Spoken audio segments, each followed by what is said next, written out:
macam mana sebenarnya kita nak cek radiator fan kereta ini masih di dalam keadaan baik ataupun sebaliknya, ataupun adakah dia berpusing ataupun ia telah rosak.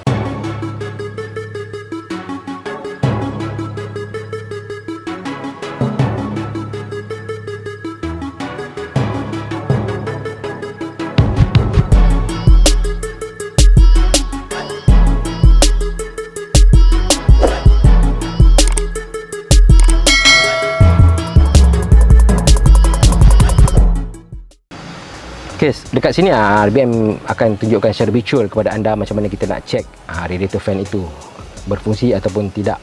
Ini kita ada satu kereta Myvi dan sini RBM dah sambungkan kepada OBD2 system scanner supaya senang kita nak monitor. Saya boleh tunjukkan kepada anda berapa temperature dia dan juga berapa kadar untuk waktu radiator fan itu berpusing.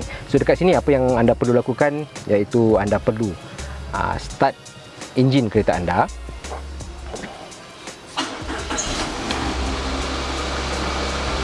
Okay. So kita akan dalam proses ni kita perlu tekan pedal RPM kita pada kadar 2500 RPM. Sebelum anda ref enjin kereta anda pada kadar 2500 RPM, benda yang pertama anda perlu offkan semua dahulu panel switch aircon. Sebab proses ni kalau boleh kita tak nak ada gangguan daripada aircon. So kita hanya nak check radiator fan sahaja. So anda perlu matikan dahulu aircon untuk menjalani proses ini. So kita akan ref enjin kereta pada kadar RPM 2500.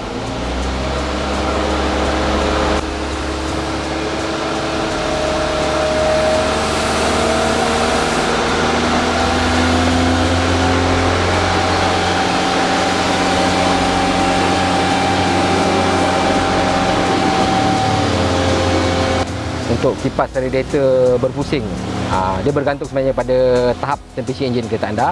Kebiasaannya kalau di waktu pagi, dia mengambil masa lebih kurang dalam 5 ke 6 minit untuk radiator fan itu berpusing. Tapi kalau kemungkinan waktu itu temperature dah ready pada 50 degree ataupun 60 degree Celsius pada enjin kereta anda, mungkin proses itu akan lebih cepat lagi. Sebab ni tadi kereta Myvi ni sebelum kita start enjin kereta ni, suhu temperature enjin dah ada ready 50 degree Celsius. Mungkin kadar kipas berpusing agak lebih cepat sedikit. Tapi kebiasaannya waktu yang diambil apabila mungkin enjin sejuk pada waktu pagi, lebih kurang sekitar 5 ke 6 minit apabila anda ref 2500 RPM ini pada kadar konsisten. Selepas 6 minit kebiasaannya kipas radiator akan berpusing. Dekat situ anda boleh cek nanti kipas tu berfungsi ataupun sebaliknya. Okey, dekat sini anda boleh lihat sekarang coolant temperature dah pergi kepada 83 degree. So kalau anda lihat dekat meter, hampir kepada setengah temperature meter kereta anda itu sebenarnya bacaan kalau kita monitor sekali dengan OBD2 system. OBD2 system ni sebenarnya dia adalah data yang dikolek daripada ECU enjin kereta anda. Okay, so anda still anda perlu ref enjin kereta anda secara konsisten.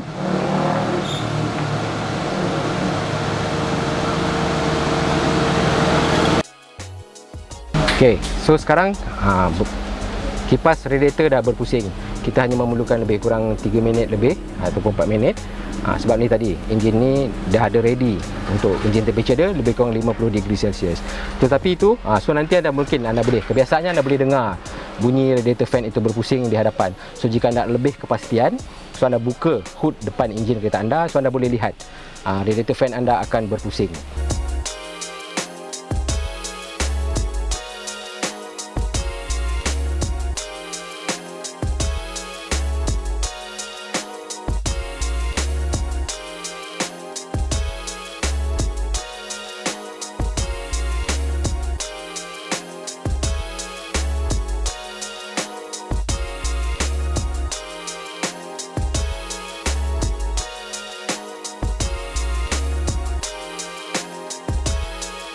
Okey, pada kadar tadi 2500 RPM secara konsisten lebih kurang 4 ke 5 minit. Itu sebenarnya cara macam mana anda nak cek radiator fan itu sahaja tanpa aircon berfungsi. Sebab kebiasaannya ada setengah-setengah model radiator fan dia dikongsi dengan ataupun share dengan aircon. Okey. Untuk anda nak cek sahaja hanya radiator fan sahaja, anda perlu lakukan proses seperti yang RBM tunjukkan kepada anda ini, untuk kita nak reconfirm balik adakah radiator fan kereta anda masih baik ataupun dah rosak. Ia juga dapat mencegah daripada berlakunya tiba-tiba temperature anda naik secara mendadak, mungkin ketika di traffic light, di traffic jam, ataupun di keadaan lalu lintas yang sesak. So benda ni agaknya sepatutnya proses ni bagi kereta-kereta yang dah mungkin lebih 100,000 km mileage dan 5 tahun ke atas, seleloknya anda lakukan perkara ini sekurang-kurangnya sebulan sekali untuk just nak reconfirm balik radiator fan kereta anda berfungsi ataupun sebaliknya. Okey. So, kalau anda rasa video-video daripada RBM ini sentiasa boleh memberi manfaat kepada anda, ataupun anda rasa juga boleh membantu lebih ramai lagi pemilik-pemilik kereta yang berada di luar sana, so anda jangan lupa anda boleh like video ini dan juga sharekan kepada lebih ramai lagi pemilik-pemilik kereta yang berada di luar sana, supaya mereka juga mendapat segala informasi dan juga maklumat yang lebih tepat lagi berkenaan dengan sistem penyejukan enjin kereta ini ataupun sistem radiator kereta ini. Sampai kita berjumpa lagi. Assalamualaikum warahmatullahi wabarakatuh. Masalah radiator, tanya RBM.